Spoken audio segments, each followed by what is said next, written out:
There we go. Can y'all hear? Nope. Can you Yes. hear? Okay, there you go. Zarnell, can you hear? Mic check. Mic check. There's Tiffany. There we go. Right, you're charging. So they're on mute. Yeah. Do you want them not on mute? They'll unmute themselves if they were. I can hear it now. Okay. All right, so if y'all have a question, I guess just go ahead and unmute. You got this, bro. Call me if you need me. I'm right here. Okay, y'all. My name's Diana. I've been in the business since 1998, before y'all were born. But anyway, the CMA that I'm gonna do is what I'm comfortable with. There are different ones, different ways of doing things, but I feel like some of the information will carry over. So, and everybody has their own way of doing it. You have, most people do the 1 or 2 line CMA. I don't even know which it is because I've never done that. The one I do is more detailed.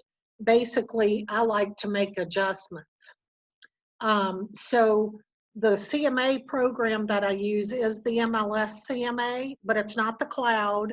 I don't even know how to do that because I've been doing this one for so long. So I'll take you through the one I know. You're welcome to take other people's opinions. This is just the way I do it. Now, one of the big questions is, like I told you, I like to do adjustments on my CMAs. I feel like it seems to carry more weight. And if y'all want to unmute, it'd be fine with me if you want to unmute, because for me, it's always been an interactive course, so I feel like I'm talking to myself. But anyway, go ahead and unmute if y'all want to, and feel free to ask questions as we go along. But so I do the CMA that is in the MLS. I don't do the cloud one that's in the MLS.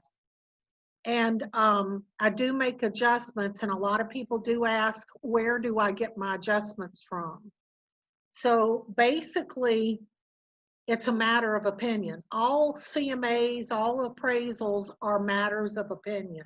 And that's why whenever you have an appraisal done, you can have it done by 2, 4, 5 people, and it's going to come up different because everybody has their own little opinions. But as long as you stay consistent with what you're doing throughout the CMA, it will be okay. So there is no list of adjustments that you can make. I sent you all a list, but it's just a reference that I kind of use. And I actually even adjust those things a little bit depending on where I'm trying to go with my numbers. Usually when you see a house, you know right away what that house is worth in your mind. You've already got a conception of where you need to be.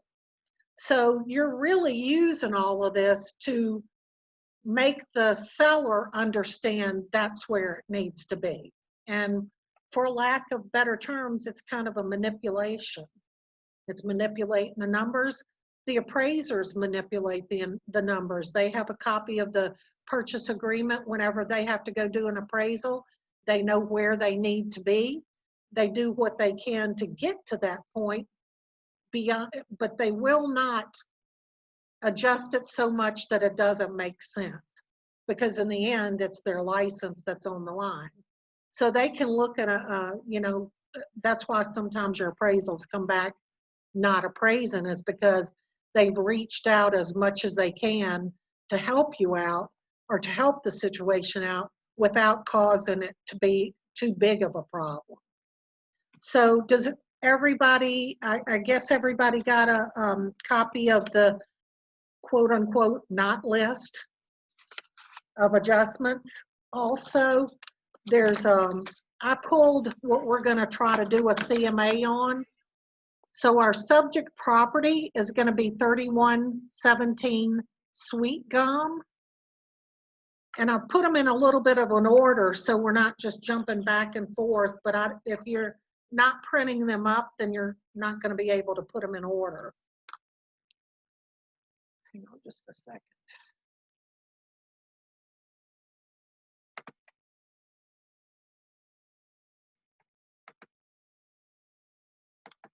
Well, I can't unmute y'all, so y'all, I guess I'll have to unmute you. All right, so the subject property is going to be 3117 Sweet Gum. The first sold is going to be 2540 Eastview. Oh, thanks, Ornell. If y'all can unmute, I think I'd be better off with y'all unmuted. If y'all can find the little microphone with the X across it and figure out how to unmute it, I'd appreciate it. I guess muted if you've got people coming in and out, but really it's better if I can communicate with you guys. All right, so the second sold is going to be 2636 West Catawba. The third one is going to be 2621 South Birchfield. Okay. Now I've pulled some actives, and you can decide what you want to do about the actives, but I'll explain that a little bit better. But I do like to show people actives so they know where they are as far as pricing, because you want to make sure that you're not having them priced the highest, and you probably don't want them to be the lowest unless they truly are. So I have 3705 Chadwood as the first active. It's pending, but we consider pending still active. Until they go to sale, if they're under contract, pending or whatever, they are still considered active. They're still competition because they could come back on the market. 3893 Chriswood and 4057 North Woodbine. So those are going to be the properties that we're going to work with. So to get to the CMA, see, she's got a lot of stuff down here at the bottom. So get to CMAs, we're going to pull up Sweet Gum, 3117 Sweet Gum. And we're going to use that one as our, y'all bear with me because this is so weird for me.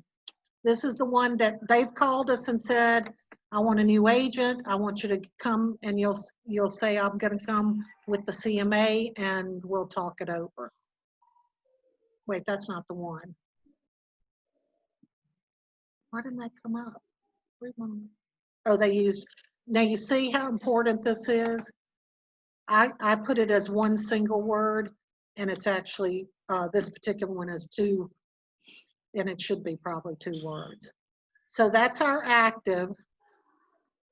You pull that up and you go to the bottom down here where all the blue tabs are and click on CMA.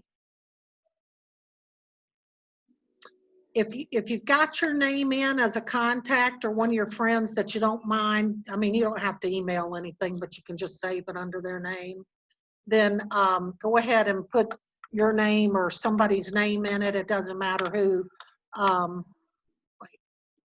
Just go ahead so we can at least put this under, I'll just put it under BJ.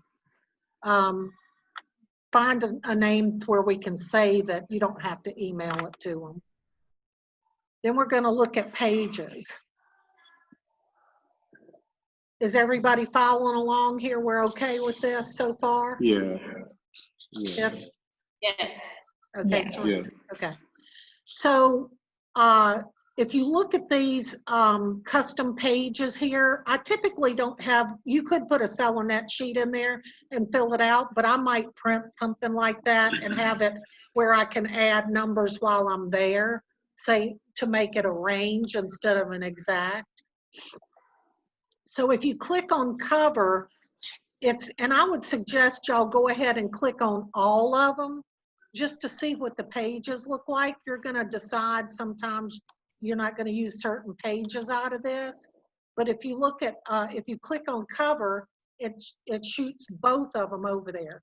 So you can have a cover sheet with or without the photo. If you click on this plus, it allows you to click the different things, but just to see what it all looks like, I'm going to go ahead and put them all over there. Comparables, you see all of the different pages that you can shoot over there. Some of them are the same thing, just a little bit different format. So like the Pro CMA, or Pro Report and CMA 3-up, and the Multi 3-up, that all probably has some, that they're probably the same, just different formats. One of the main ones is pricing recommendation. Always put that one no matter what. But I'm just, again, I'm going to click on that. And then static, that's a bunch of different things that the more pages you put in it, the more it looks like you worked harder on this. I've never read all of this stuff, but to look at all of the stuff on paper or on the internet or whatever, it looks like a lot of hard work. One of the ones I would recommend you, before you actually use it and send it, look at it and read it. You can't edit these pages. The My Guarantee to you is basically what you're going to be doing for the money you're charging them. So for instance, in there, it's going to say something like, put ads in the newspaper. Have any of y'all put ads in the newspaper? No. Yeah, nobody uses a newspaper. It's almost gone. So you want to take that out because you don't want to promise that you're going to put it in the newspaper when you're not. And then the map. I always like to have the map. So whatever y'all use, that's going to show up on the map. And now the subject property, we're going to go to that at the top. Since I have the MLS number, I'm going to put that in. But if you didn't have an MLS number, well, let's see. You can type in the fields manually. Sometimes they don't have a past history in the MLS. So you may have to question the person on the phone as to how many bedrooms, do they know the square footage, a bunch of little stuff like that. But in this case, we have some history. Now, it may not be right exactly, like the condition, an old one might say that it was in average condition and they've done a bunch of repairs and updates and stuff. So you can change it, but this just shoots most of it. You know, some of them people have added on or enclosed the garage. So you just need to ask questions. Have you had any updates or repairs since you've been living there? What are they? That kind of thing. And we're doing this sight unseen.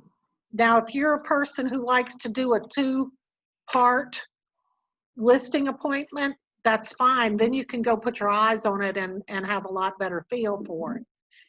I always tell people, if I haven't seen the house, I want you to know that this is a base for us to start. I didn't see your house, so I don't know. We may have to make some adjustments accordingly. So that just depends on the way you like to do your business. 2256520. If for some reason I'm going a little too fast or y'all need me to backtrack a little, just let me know. So this is what comes up when I put that in there. This is our subject property. Since it's listed right now, this I presume is pretty accurate. Of course, when you go to get a listing, you probably want to do your own measurements just to make sure that the agent didn't take it from a previous listing and it was wrong or whatever.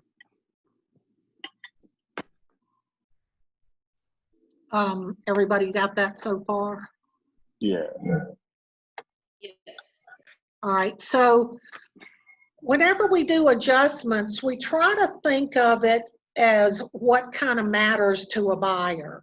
You know, what do you all think is the top 3 things that you look at when you're trying to price a house? The top 3. Rooms. That would probably be 4. Mm, There's three main things.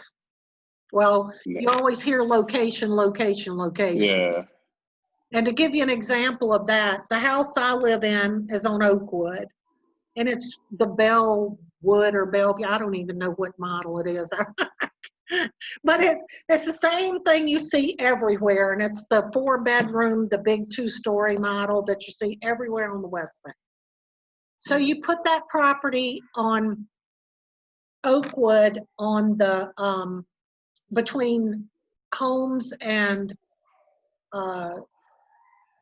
Carol Sue, and your price is probably going to be about $20,000 less than 20. It could be more depending on, you know, the condition of it, but at least 20,000 more than on the other side of Carol Sue, the exact same house, and they're that close. So location is a big one. Then condition is your next biggest, and square footage. Those are the 3 main. Would y'all let me, I'll be right back. 1 second.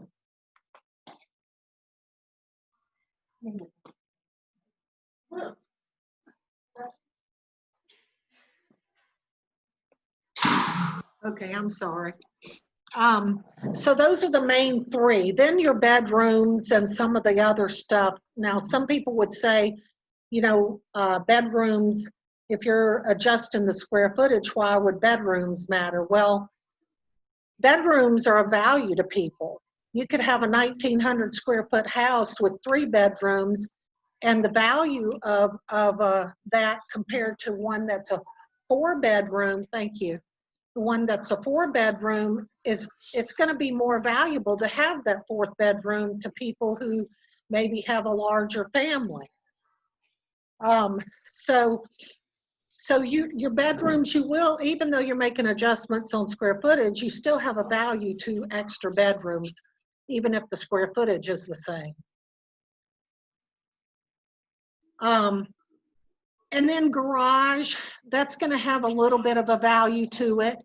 If you have a garage conversion, that sometimes puts your square footage out of the norm for the neighborhood.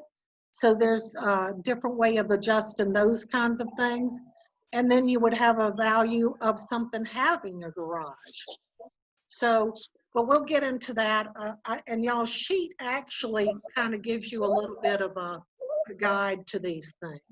Now, value also, remember, value does not equal the amount of money that somebody's spent. So in other words, if somebody put a $50,000 pool in, that doesn't mean that value is $50,000. It's usually probably going to be somewhere between 10 and 20 or 30, depending on the, you know, whether it's a low, medium, or high-end property. Let's see. I use lot size when I need to. Sometimes I get lazy and I don't use it, but I will do it $2 to $3 a square foot, usually around $2 a square foot. So 6,400 square feet on this lot size. I might, and another one has 8,000, and I'll times $2 for the difference.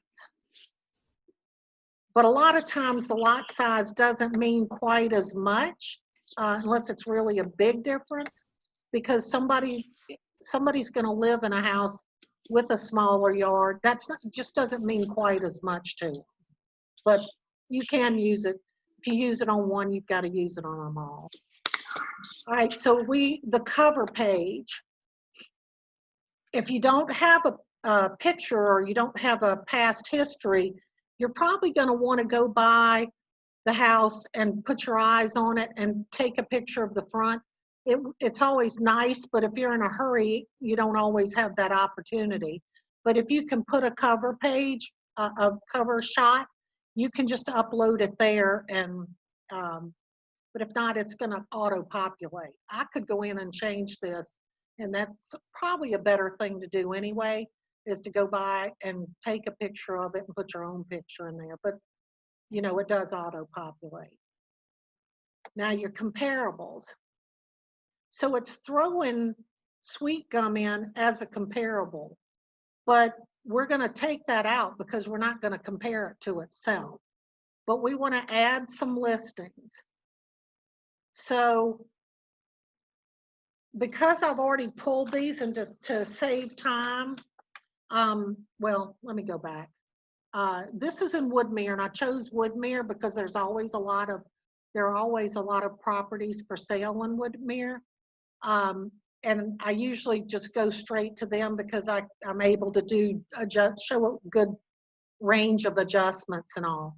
But you could go to a map search and draw a polygon. That's the way I usually do it. But you want to zoom in to the area. Now, some people will put in jump to the address, and they may do a circle or a rectangle. I like to use the polygon and draw it around the area because it's, if you think about it, if you were to draw a circle around Woodmere, it's probably going to include on the other side, well, let's see, that's the Marrero side. It could actually include some properties in Stonebridge because it's close enough. It's usually like a 1 or 2 mile radius, and they're pretty close together. So it literally could pull properties from there. So I'll usually do a polygon around the neighborhood. Are y'all familiar with how to do that? Do I need to show you? I'm zeroed in. Serena is? Yes. Okay. So you would just click on polygon and start drawing around it. But to save time, I'm going to go ahead and just type in the MLS numbers right here. If somebody, does anybody have them printed and can tell me the Eastwood so I'm not having to look? No, I'll do it. I can do it. I was just, if I don't have to look, then I don't. 2, 2, 3.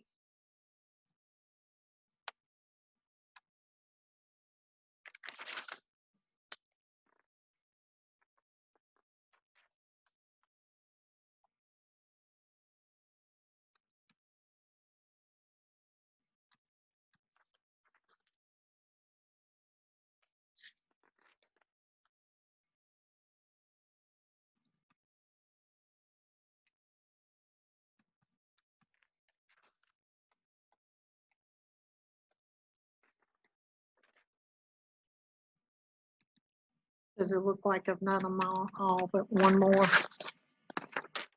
Should have 6.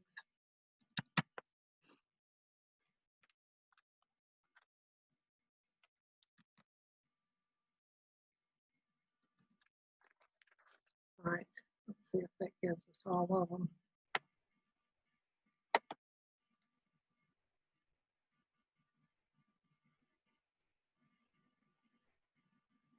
Why did, I don't know what happened.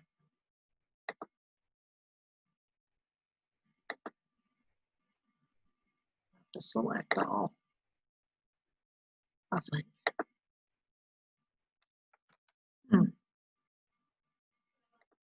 No, I know what I did.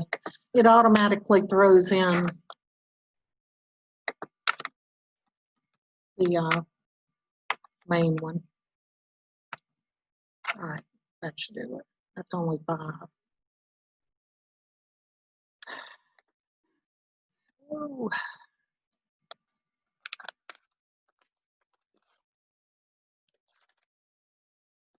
$18.53, $52.43, $7.83.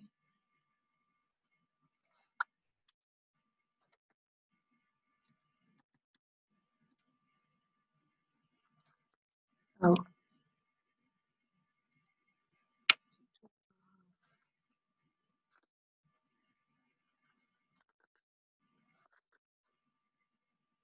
Seven.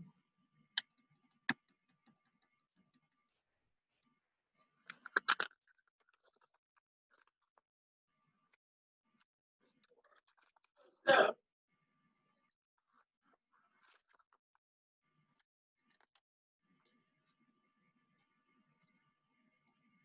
Okay, that should be it. So we're going to use these just as a matter of saving time. These were some I went on and picked out just to be able to give you an idea of how I do it. So those are the ones that we're going to use, and you'll want to click on all of add selected. Now you see there's 3 actives and 3 solds. When you are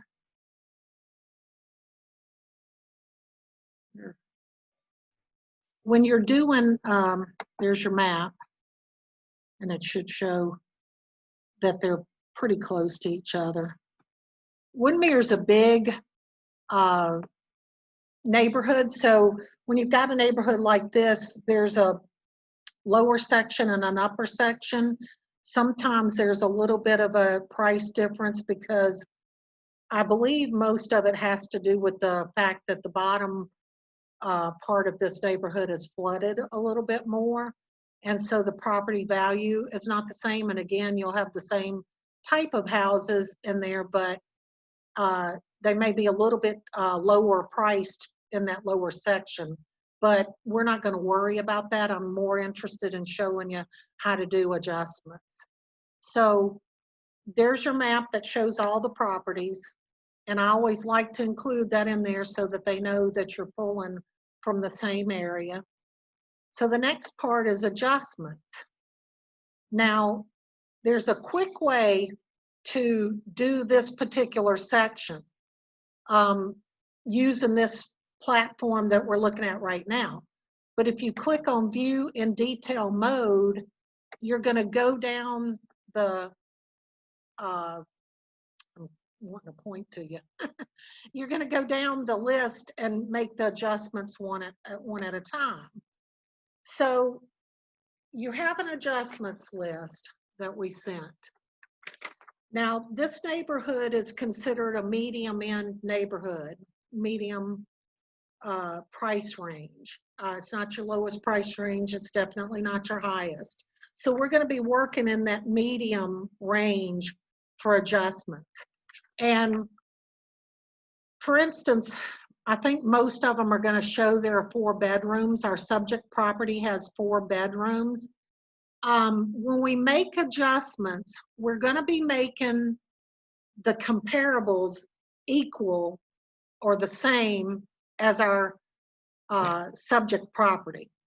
So when we make adjustments, we're going to make it so that they're the same as the subject, which what that's going to mean is we'll ask a question on each of the things that make a difference, like the bedrooms or the square footage, or in this case, the location's all the same, so we're not going to be making adjustments there.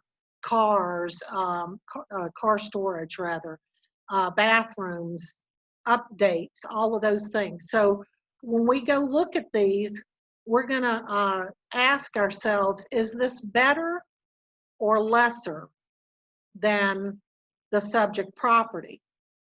If the comparable is better, in order to make it like our subject, we have to, does anybody know? Add or subtract?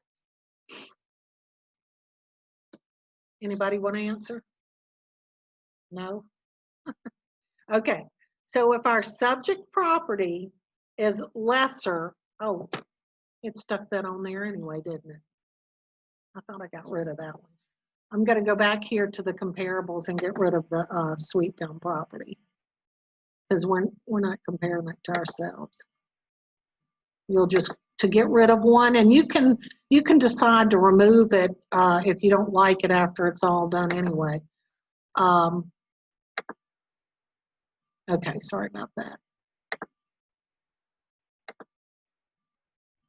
So we're going back. Okay. So does anybody want to take a guess? If our property is not as good as the comparable, do we add or subtract the adjustment? Okay, we're going to subtract. If our property is Oh, better, huh?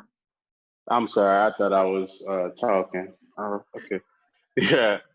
I said I'd rather y'all just leave it on unmute because, but it's fine. Okay, so if the property is, if our subject is better than the comparable, we are going to subtract. If our property is,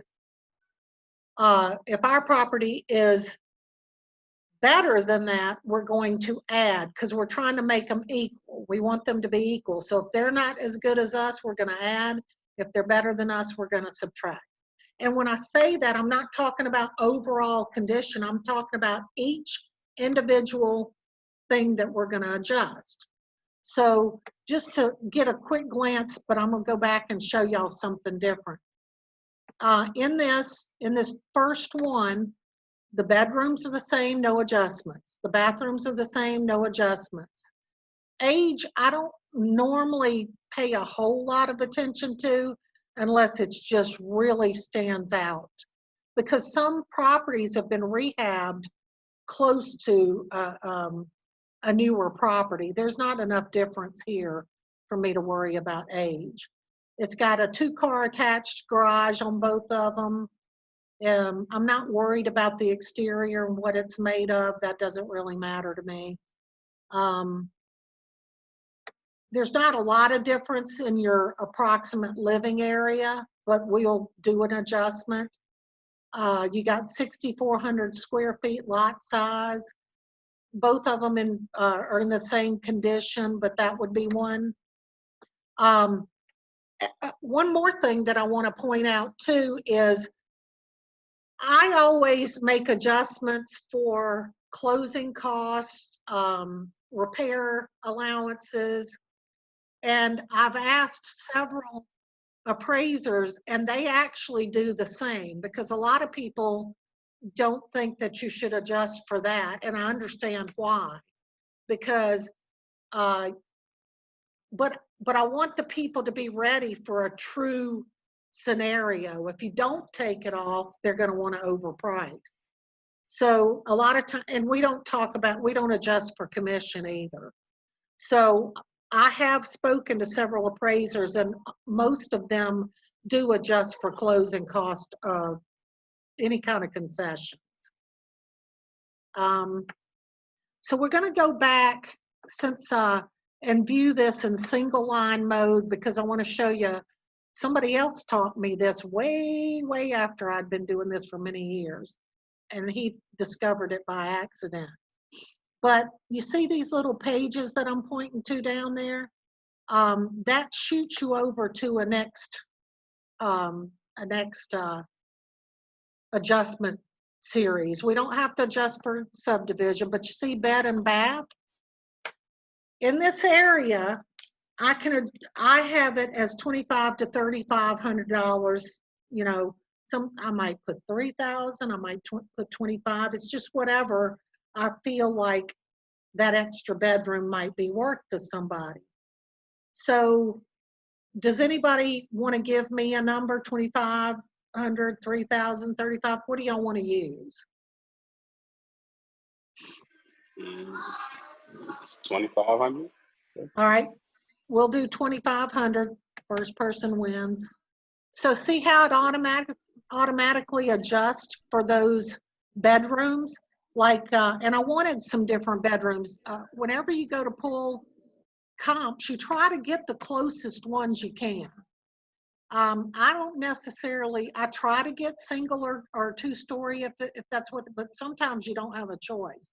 And I don't really give any kind of credit for a single story as opposed to a 2-story, but I do try to stay with the same sort of style. But the adjustment here, if you'll look, well, we'll go look at them once I get these done. So bathrooms, I have that a full bathroom could be 2,000 to 3,000. Since we went lower on that, I'll make the bathroom worth 2,000. And then a half bath, what do you want, 1,000 or 1,500, 1,200? What do y'all want? I'll say 1,500. Make a half Keep it bath, going. whoops, make a half bath 1,500. Mhm. I'm not, like I told you, I wasn't worried about the style, but okay, so we can go down there and go to the next. Age, I'm not gonna worry about that. So here's the last thing that we can actually do where it'll adjust them all. We're gonna have to adjust these other things by hand. But that took out a lot of work for us right there, just, well, it would have if we had more of them. But we don't have to jump back and forth trying to remember how much credit we gave or how much of an adjustment. So we're gonna go on now to the view in detail mode. So this kind of put things in its own order.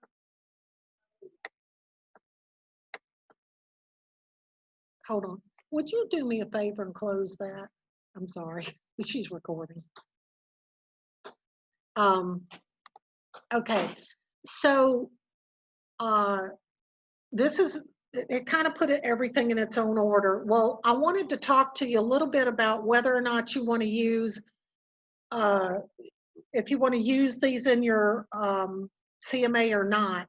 I usually for actives don't make adjustments because active properties do not matter as far as pricing a property.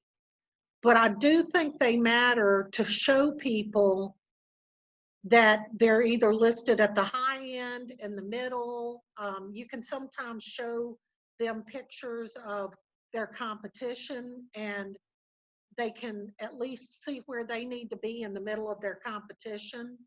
So I typically don't include them. A lot of times I'll just print them out and bring them with me because the programs that we use tend to take all of the information and average it out. And really, when we're pricing a house, the only thing that should be averaged out are the solds. What it's sold for is what counts as far as pricing a house. But the actives have a lot of good information for you to talk about when you're at a listing presentation. But like I said, I will typically not even do adjustments on these. So I'm gonna take those adjustments out as we go, but I just wanted to show y'all how that first section works. So we're gonna go to the next one, which is Chris Wood. That is another active. I just wanna make sure that I take that. There are no adjustments there, so we're good there. Then this one is a sold. So it added $2,500. You see, ours is better than the comp. So that means we have to add to make that comp us. Does anybody have a calculator on hand? No? I would like to have help on this because otherwise I'm gonna have to stop every few minutes. And I think it's good if y'all can calculate what we're doing here. So, so we have the adjustment for the 4-bedroom and the 3-bedroom we added. The garage, let's see if it's a double. Yeah, it's a double garage. So the fact that they're both two attached 2-car garage, we don't need an adjustment there. Darnell, since you're the only one that'll chime in, what do you think the next place is to make an adjustment?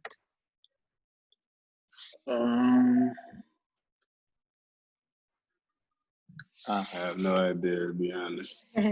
It's the living area. That's if you look at each one, the central layer is the same. Everything's the same till we get to that. Now there's only there's only 21 square feet, and some would say that's not really worth the time, and it probably isn't. But we're going to do it anyway. So, Darnell, Zarnell, do you have a calculator on hand? Are you sitting with a calculator? I can use my other phone. One moment. I can pull the calculator up. Yeah, I got it. This one is South Birchfield. So South Birchfield sold for $78 a square foot. Now this is only 21 square feet. My cutoff is around 120, and some of the bigger houses maybe 150. If a house is 120 square feet or more larger, then I do half of the amount that it's sold for. So hopefully we'll have one in a minute that that we can do. This is only 21 square feet. Our comparable sold for $78 a square foot. So times 21 times 78. All right, 78 times 21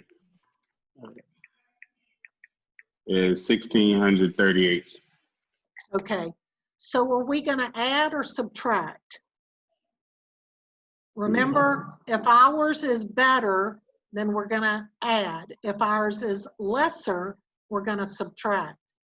So the comp is only 21 square feet, but because it's better, it's bigger, we're going to subtract. How much is it? 1,638. Okay. Now, we have 6,400 square feet in our lot size. We'll do it just so we can have some things to add and subtract. Theirs is 60 by 90. How many square feet is that? 60 by 90. 5,400. And subtract that from the 64. Just put minus 6,400. That's And gonna times be, it and times it what? by $2. 2,000? That's how much it is, 2,000? Yeah. Okay. So because their lot is smaller or lesser than us, we're going to add that. Okay. So now condition, I said, was one of the most important. On our guide, if we're going from, we're considered very good, so we're better than them, to average. So very good versus average, and the medium is going to be about $8. It could be $10, but we're going to stick with $8. So you'll times the $8 by our square footage. And are we going to add or subtract?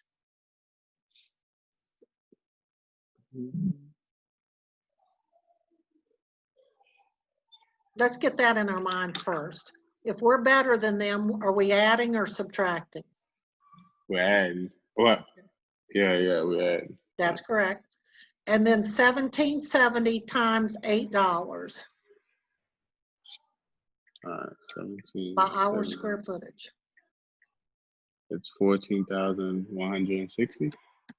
Okay. And we're going down. Now, they paid closing cost. So that closing cost or concessions are always a minus.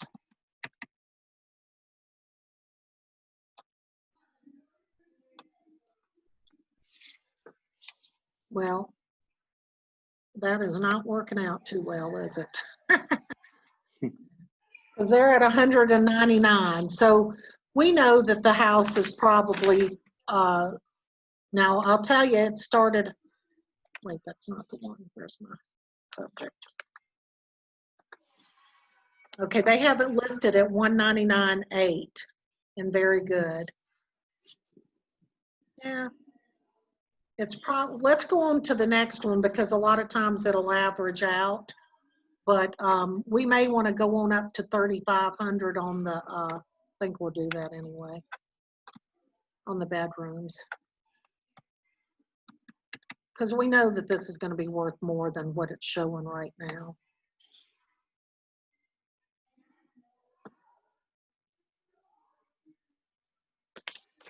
Let's see.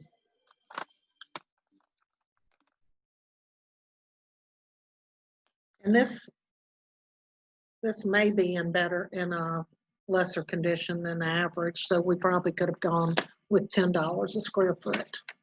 But we'll just keep going the way we're going. But I have a feeling that this is worth more than that our subject's going to be worth more than 150. All right, so we'll go to the next one.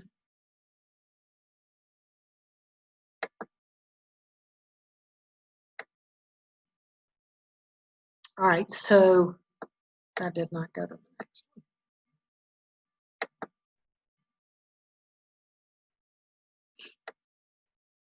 All right, so West Catawba is the next one we're going to look at.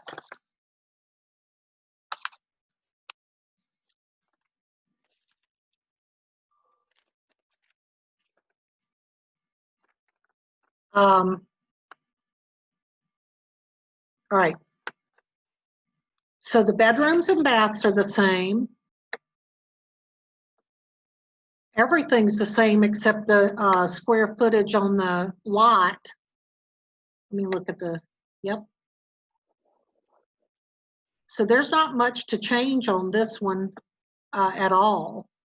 So there's 400 square feet difference in the lot size. So that's going to be an $800 addition. All right, so the difference between, Zarnell, the difference between excellent and very good. What is that on our sheet? That's $8. So again, it's going to be $8 times our square footage. What was that, 16 or 14 something? 14,160. 14 was it? 160.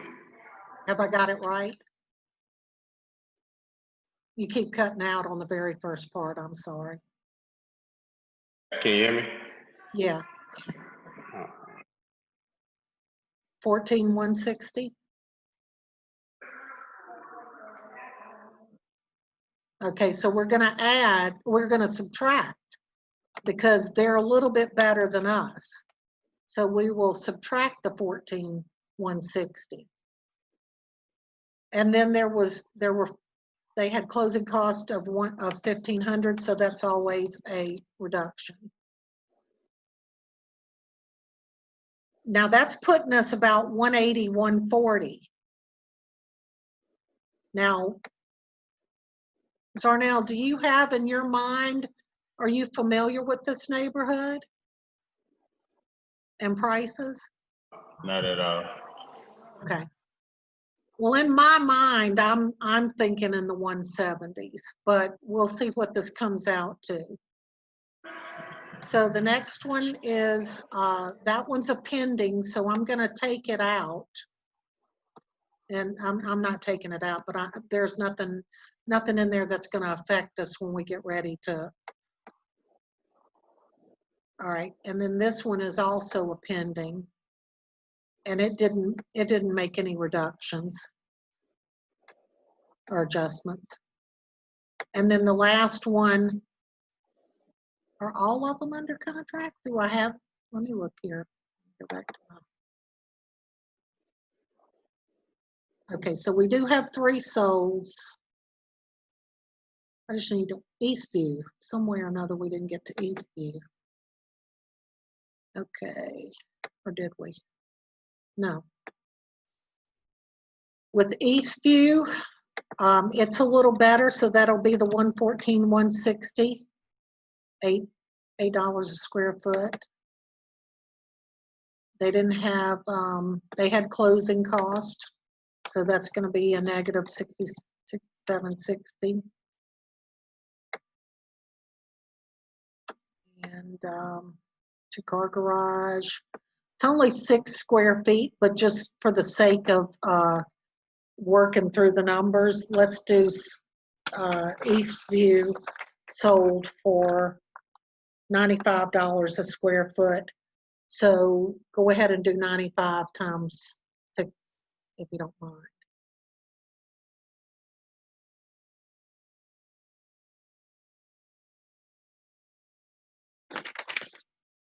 Times 60?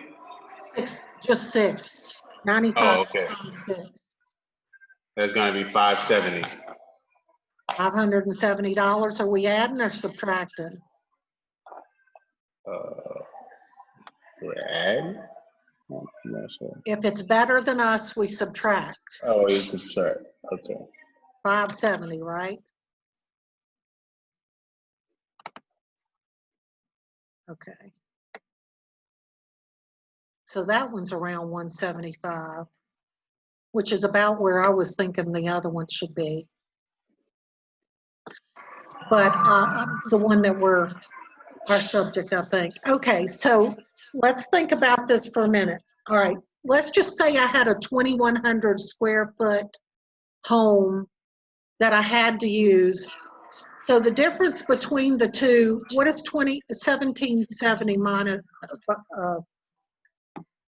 subtract the 1770 from 2,100.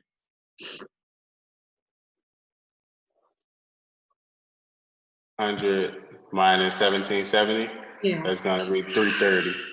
330 square feet. If that just happened to have been this last one, at $95 a square foot, if you times that by 2,100, you're gonna price that house, or in this case, it would be lower. It's gonna be way too low. So whenever there's anything that's 100 square feet, 120 square feet or more, or 125, I take half of that 95 and times it by the difference, the 300. So in other words, I'm not going to say 1770 times 40. I'm going to say the 300, that's the difference, times 40. And I'll subtract that. No, let me think here for a second. I'm sorry.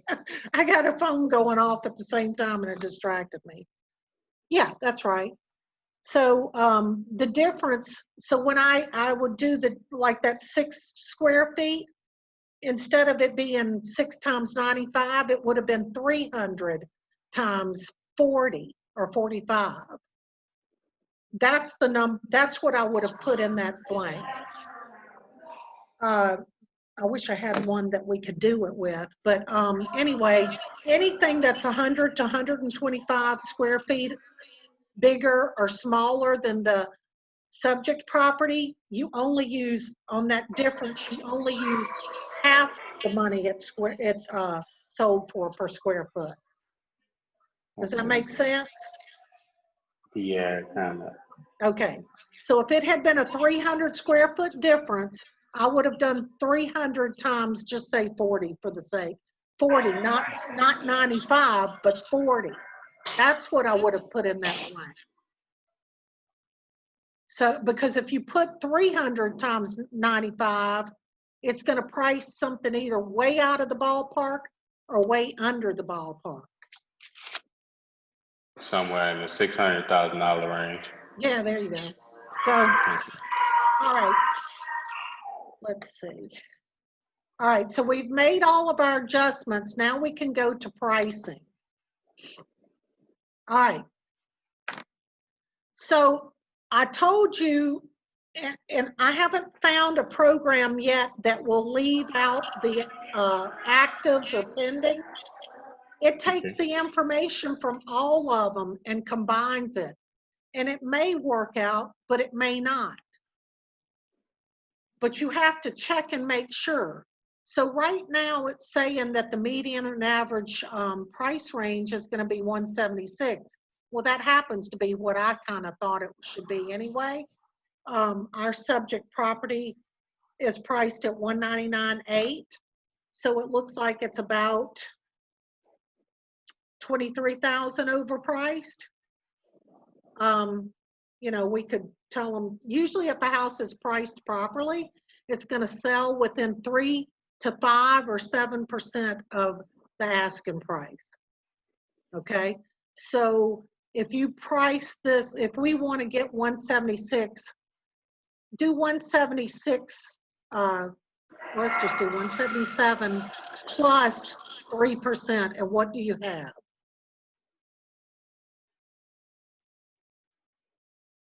Huh?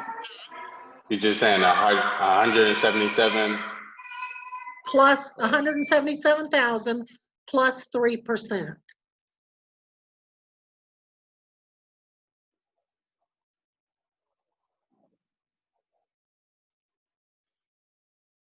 $310. How much? 182, 310. Okay, so probably we would want to price it somewhere around 182 or 185.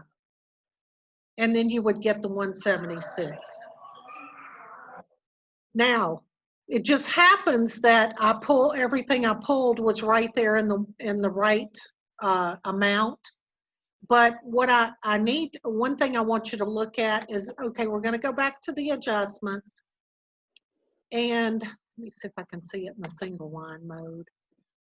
Okay, the adjusted prices of the solds. They're probably gonna come out a little bit lower because I think the South Birchfield property is, the adjusted price is too low. But it was probably not a good one to choose. But anyway, add up those 3 solds and divide it by 3 and tell me what you come up with. 1 second. 150.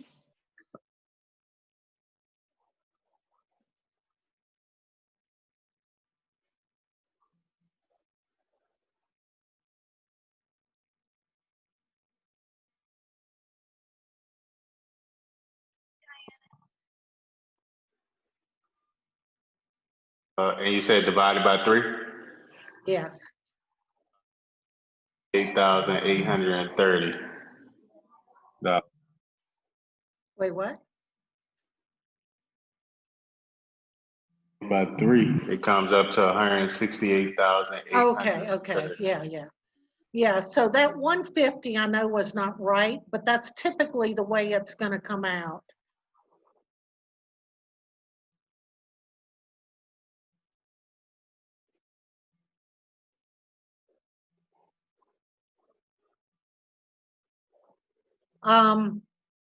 So that's normally what you would do, even if you've got these actives in here, you wanna just take the solds, add them up.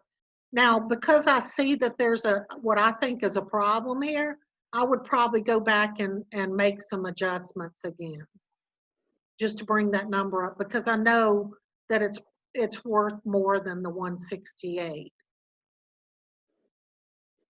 But I knew that before I actually went into all of this. So with it not working out exactly right, I would go back and make adjustments because I know they're not going to want to come down from 199 to 168, and they shouldn't. They should probably be, and they could possibly get in the 180s and it would still work. But that's basically the way you go through these pricing adjustments. And then you'll push the finish button and you can view the CMA,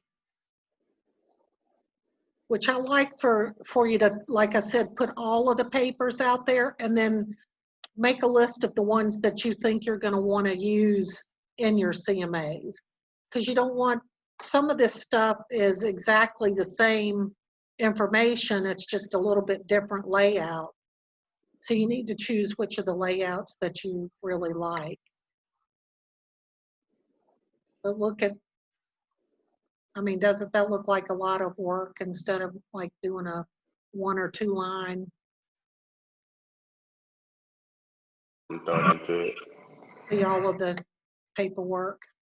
All of it. Here's the 3 up. That's really almost the same as what we had earlier. CMA multi and the CMA adjustments. So you could just do the adjustments and not the multi and the pro. Okay. Now that one gives a little bit more information. But look at all the nice graphs. You don't have to go through all of this, but you go through the basic information and then give them the rest of it to take a look at. All right. Let's see.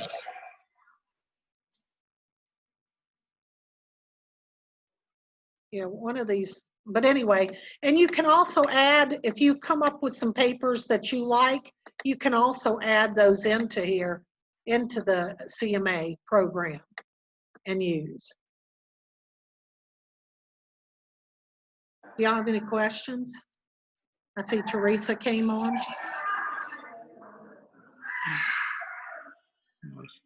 If you don't have any questions, we actually kind of went through this fast. I'll tell you, this is usually about an hour more class when you're in person. Because there's more interaction. But if you get ready, Zarnell, to do one, have them call me if you want me to come and I can help you with it. Or, you know, we can try to do a Zoom and go through it together. Teresa, the same thing. Katie has my phone number if y'all want to get that from her. And I'll be more than happy to help. Thank you so much, B. We lost a couple of people along the way. And we gained one. Zarnell gets the gold star for sticking through the whole thing and helping. Yeah, that's awesome. We'll definitely make sure he gets some type of prize. You know me, I like to be teacher's pet. I'm trying to learn anything I could. He's going to be doing it. He's going to be teaching the teacher. All right. Well, I guess that's it, unless y'all got a question.